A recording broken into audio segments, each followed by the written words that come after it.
लोग मेरे चैनल पे आप लोगों का बहुत ज़्यादा स्वागत है।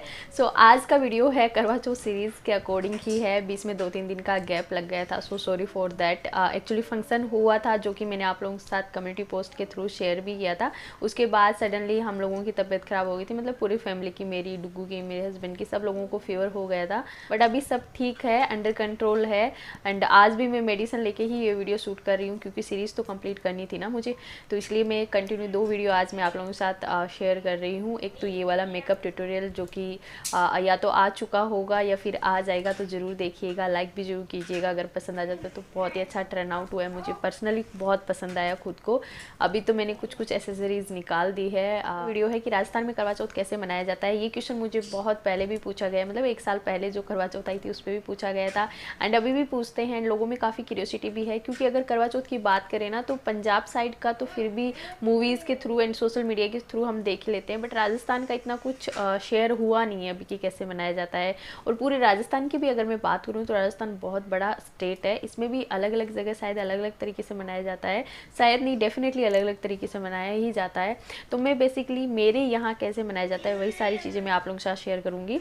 मैं शेखावाटी से बिलोंग करती हूँ, जैसे जोधपुर वाला एरिया अलग आ जाता है, जयपुर वाला अलग आ जाता है, मारवाड़ा वाला अलग आ जाता है ना, चूरू साइड वाला पूरा अलग आ जाता है। पूरे राजस्थान की अगर मैं बात करूँ तो सब एक अलग अलग तरह से, इवन लैंग्वेज भी चेंज हो जाती है।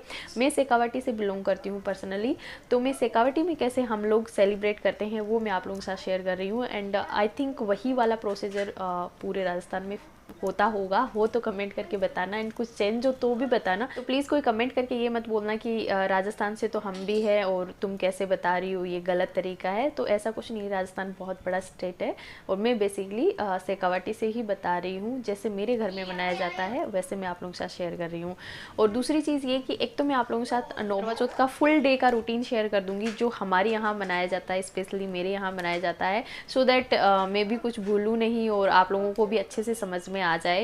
एंड मैं ट्राई करूँगी कि ऐसे बताने के साथ साथ मैं कुछ वीडियो शॉर्ट भी बीच बीच में डाल दूँ सो दैट आप लोगों को ज़्यादा अच्छे से समझ में आ जाए। बोलने से ज़्यादा देखने से ज़्यादा अच्छे से समझ में आता है ना, तो मैं ट्राई करूँगी अगर मेरी तबीयत ठीक रही एंड मैं एक्स्ट्रा शूट कर पाई तो डेफिनेटली मैं आप लोगों के साथ एक्स्ट्रा जो शूटिंग होगी वो ज़रूर डालूंगी कि कैसे कैसे सेलिब्रेट किया जाता है। बात करते हैं दिन के सबसे पहले सरगी खाने की। अदर स्टेट में सरगी खाया जाता है, सरगी का नाम भी आप लोगों ने बहुत सुना होगा, but at the present Rajasthan में जहाँ से मैं बिलोंग करती हूँ वहाँ पे सरगी नहीं खाई जाती है। मैंने कभी नहीं खाई है, लेकिन जो मेरी माँ है यानी मेरी दादी सास है वो बताते हैं कि वो खाते थे, क्योंकि उस टाइम क्या होता था, उन लोगों को सुबह जल्दी उठना पड़ता था और जल्दी उठ के काम भी करना पड़ता था। तो वो बताते हैं कि उनको चूरमा बना के देते थे और वो लोग चूरमा खाते थे और फिर चक्की वक्की पीसना जो भी उनका काम होता था तो वो करते थे।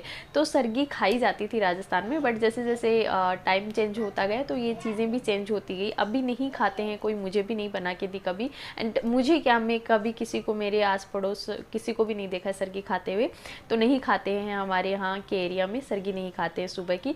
उसके बाद जो दिन की पहली चाय होती है वो कुछ लोग सूरज निकलने से पहले ले लेते हैं, जिनको आदत होती है, हाँ की सुबह आदत होती है वो सूरज निकलने से पहले अपनी चाय कॉफ़ी ले लेते हैं दिन की एक बार, कोई सरगी वर्गी नहीं लेते हैं। उसके बाद डायरेक्ट नहा करके कथा सुनते हैं, प्लस सूरज भगवान को जल चढ़ाते हैं। कथा सुनने के बाद जो जल चढ़ाते हैं, और कथा सुनने का जो तरीका है आप लोगों को पता ही होगा, हर जगह जो नॉर्मल होता है, गणेश जी की कथा होती है, चौथ माता की कथा होती है, वो ली जाती है। और जो बाजरे के दाने होते हैं उनको हमारे यहाँ आखा बोलते हैं, है ना, बाजरे के दाने को, उन दानों से कथा सुनी जाती है। आधे दाने कलसी में चढ़ा दिए जाते हैं और आधे दाने रात के लिए रख लिए जाते हैं।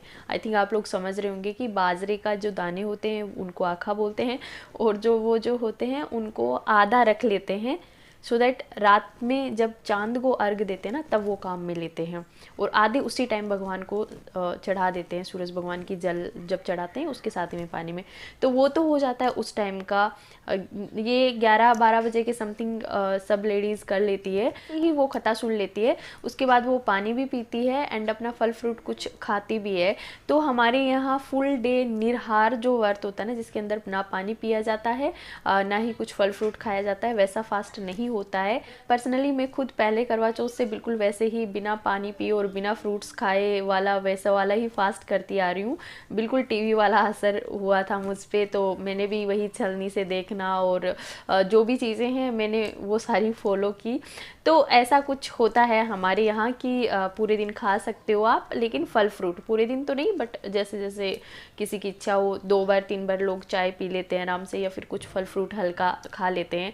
उसके बाद डायरेक्ट रात को जब चांद निकलता है 9 बजे नॉर्मली निकल जाता है, जो करवा चौथ का चांद होता है 9 साढ़े 9 तक का टाइम होता होगा, नहीं होता है नॉर्मली, तो 9-10 बजे जब चांद निकलता है तो उसको अर्घ दी जाती है। कई जगह पे कहानी सुनी जाती है रात को फिर से, बट हमारे यहाँ रात को कहानी नहीं सुनी जाती है। जो दिन में दोपहर में कहानी सुन ली जाती है उसके जो बाजरे के दाने बचा के रखते हैं, बाजरे के दानों से सुनी जाती है। बाजरे के दाने नहीं होते तो चावल ले सकते हो, गेहूँ ले सकते हो, बट बोलते हैं अनाज होना चाहिए हाथ में उस टाइम वो, प्लस चांदी की कोई चीज़, जैसे चांदी की अंगूठी हो गई, चांदी की पायल हो गई, वो लेनी होती है। सुबह वाले बाजरे के दाने लेने होते हैं, और फ्रेश ताज़ा जो पानी होता है वो लेके, और जो चंदा निकलता है, चांद निकलता है, उसको अर्घ दी जाती है। साथ में सबसे इम्पोर्टेंट होता है चूरमा। जी हाँ, राजस्थान का सबसे अलग और स्पेशलिटी की बात करूँ ना, तो हमारे यहाँ चांद को चूरमे का भोग चढ़ाया जाता है। इवन हम खाने को बैठते हैं ना, तब भी सबसे पहला जो होता है ना वो चूरमा लगाया जाता है। मतलब ये एक सगुन होता है, चूरमा जरूर बनता है। चूरमे की 4 छोटी छोटी पिंडियाँ बनेगी, मतलब पिंडियाँ उसको बोलेंगे जो लड्डू का हाफ से भी हाफ साइज़ होगा। मैं दिखा दूंगी आपको बनाकर अगर हो पाया तो वो है ना बिल्कुल 4 पिंडियाँ बनेगी, और एक बनेगा लड्डू छोटा सा। और जो 4 पिंडियाँ होगी वो जब हम जल चढ़ाएंगे चंदा को, उसी टाइम अर्घ देते हुए वो 4 पिंडियों के छोटे छोटे से जो कॉर्नर होते हैं वो उठा के चारों कॉर्नर में फेंका जाता है। चौथ को सबसे ज़्यादा अलग किया जाता है चूरमा बना करके जी, और चूरमे का ही भोग लगता है, जरूर बनता है। मेरी शादी के बाद से हर साल करवा चौथ, चाहे मैं बेंगलोर में रही हूँ, चाहे घर पे रही हूँ, या फिर अभी इस बार में शायद मैं यहाँ पे हूँ, तो कहीं पे भी रहूँ, ये रिचुअल ज़रूर होता है। चूरमे का ही भोग लगता है, मिठाई बने ना बने, चाहे बाहर की मिठाई लाओ ना लाओ, लेकिन सगुन जरूर होता है। चूरमे के बिना करवा चौथ हमारे यहाँ अधूरा माना जाता है। घर पे चाहे कितनी मिठाई बनो, लेकिन जो अर्घ लगेगी कलसी के साथ में वो चूरमे के साथ में लगेगा। प्लस खाना खाने के टाइम पे भी हम भोग लगाते हैं ना, वो भी चूरमे का ही लगेगा। तो चूरमा हमारे यहाँ राजस्थान में बहुत वो माना जाता है, सगुन माना जाता है, और ये एक परंपरा चली आ रही है, रिचुअल चला आ रहा है जो सदियों से, वो हम लोग फॉलो करते हैं। तो सबसे पहले अर्घ दी जाती है। जब अर्घ दे देते हो यानी जल चढ़ा देते हो, सुबह वाले जो बाजरे के बचे हुए दाने हैं उन्हीं से अर्घ दी जाती है। और जब जो 4 पिंडियाँ हैं उनको 4 कोनों में फेंका जाता है, जो चारों कोने होते हैं ना उनमें फेंका जाता है। आदि उसके चारों तरफ आपको फेरी देनी होती है और हाथ जोड़ने होते हैं। जो भी है आप अपना भगवान को थैंक यू बोलो कि भैया आपको इतना सुहाग, इतना कुछ दिया है आज के दिन। तो बस यही छोटा सा मतलब इसी तरह बनाया जाता है। फिर घर आके बड़े बुजुर्ग जो भी आपके घर पे उनके पैर छू लो, खाना खाने बैठो। तो जो एक लड्डू और बनाया था हमने, उस लड्डू का सबसे पहले भगवान का निवाला अलग निकाल कर रख दो, और बाकी बचा हुआ लड्डू एज ए प्रसाद सबसे पहले खाना है। खाने से पहले आपको लड्डू खाना है, उसके बाद बाकी खाना खाना है। और लड्डू फिनिश जरूर करना है, मतलब चूरमे का। चाहो तो छोटा बना लो अगर आपको चूरमा नहीं पसंद, मीठा नहीं पसंद किसी भी रीज़न से। और जो 4 पिंडियाँ होती है ना, उनको आपको देनी होती है गाय को। ऐसे ही बनाया जाता है। और इसके साथ ही में बहुत ही छोटी छोटी सी चीज़ें होती है। कथा सुनने के बाद आपको सबके पैर दबाने होते हैं। आपके यहाँ रिवाज होता है तो आप पैसे दे दो, हमारे यहाँ रिवाज होता है कि पैसे देते हैं ऐसे बड़ों को। और आपके घर में जो भी बड़े हैं उनके पैर छू के उनको पैसे दे दो। मतलब ऐसा नहीं है कि खूब सारे पैसे देने, तो जो भी सगुन के पैसे होते हैं वैसे दे दो कुछ भी। तो बस ऐसे ही होता है। मुझे तो बस इतना ही याद है, ऐसे ही मनाया जाता है जैसे हमारे यहाँ सेलिब्रेट किया है, मैंने वैसे बताया है। बेसिकली ऐसे ही होता है, मुझे नहीं लगता कि मैंने कुछ कम ज़्यादा किया है। बिल्कुल ऐसे ही मनाया जाता है, बहुत ही सिंपल तरीके से, बहुत ही ट्रेडिशनल तरीके से। अब बारी आती है छलनी से देखने वाला जो होता है तामझाम। वो ऐसा है कि जो हमारी जनरेशन आ रही है, हम लोगों ने मूवी एंड टीवी में देख के ये ट्रेडिशन अपना लिया है कि नहीं छलनी से देखेंगे। तो आजकल ऐसा हुआ है कि छलनी से आप देख लो एंड पति के पैर वैर छू लो, ऐसा होता है। बट जो चला आ रहा है उसके अकॉर्डिंग मेन पॉइंट मैंने आप लोगों के साथ सारे शेयर कर दिए हैं। आपके यहाँ कैसे बनाते हैं मुझे ज़रूर बताइएगा कमेंट सेक्शन में।